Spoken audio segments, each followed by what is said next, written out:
Hey guys, welcome to today's video. I hope everybody is well. Just wanted to say thank you to all those that reached out to me yesterday. I was having a bit of a down day, but yeah, had some really nice messages from people and feeling very, very loved. So thank you so much for reaching out.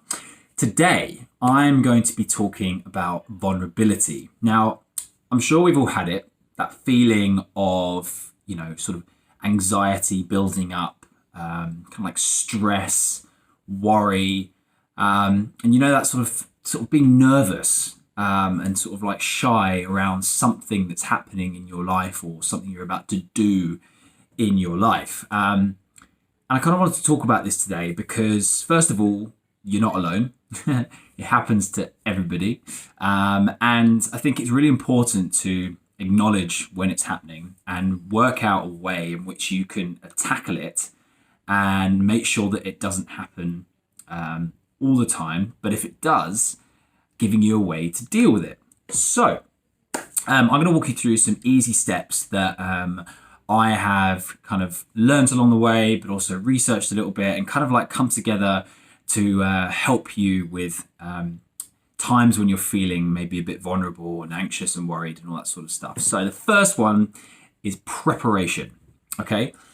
Preparing for anything is ultimately going to help you not fail at it, right? So as the expression goes, failing to prepare is preparing to fail, right? But if it's, say, for example, an audition or a job interview or something along those lines, prepare yourself, talk to yourself in the mirror, try with somebody at home, try calling a friend, do anything that you can to help with minimizing the sort of the feeling of anxiety and vulnerability around being in a place that is new to you or unfamiliar. Okay.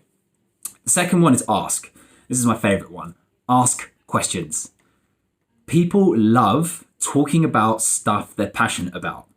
Prime example.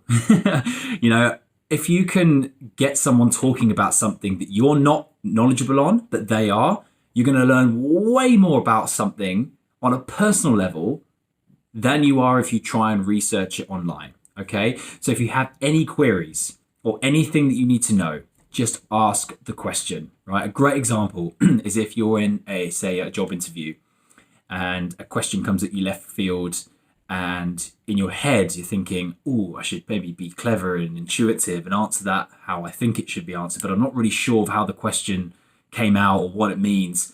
Don't try and fake it. Just ask the question back, like ask and clarify what's going on, because you'll get, not only your integrity will be intact, but it shows courage and it also shows you care and you're passionate about what the person is asking you. The person asking you the question shows them that you're actually into it and you care. So yeah, make sure you ask questions. Communicate your feelings is the next one. Communicate your feelings is super important because ultimately, unless we're open and honest with ourselves and other people, you're never going to be able to get anything back, right? It's like having a door that's sort of like only a little bit open and you poke your eye through.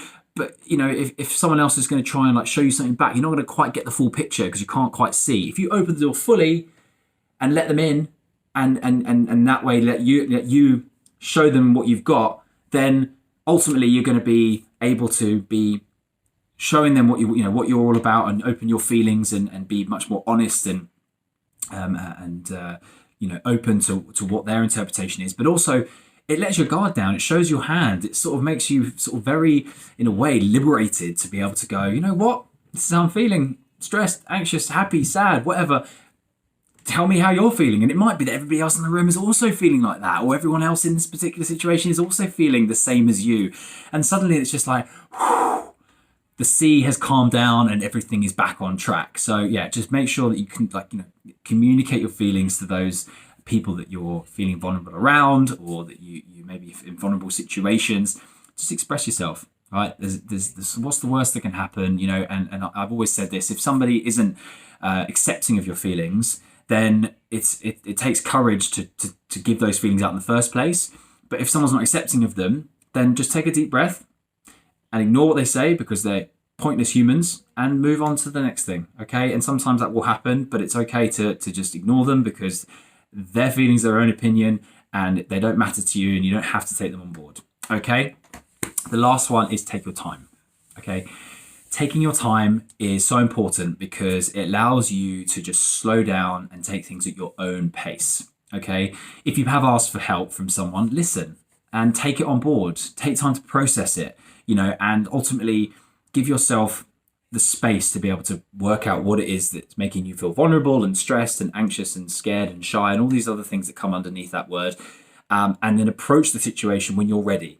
And that's, I think, the most important takeaway from this is that when you're ready to attack and to approach a certain situation, you can do that with more confidence because you've taken the time to do, your preparation and ask people questions and communicate your feelings. So ultimately, it spells a word, funnily enough, we can make a pact, look at that, make a pact to always control our vulnerability and make sure that we're always feeling a lot better about what's going on around us when we feel those feelings. Okay, so I hope you guys enjoyed today's video and I will look forward to seeing you tomorrow.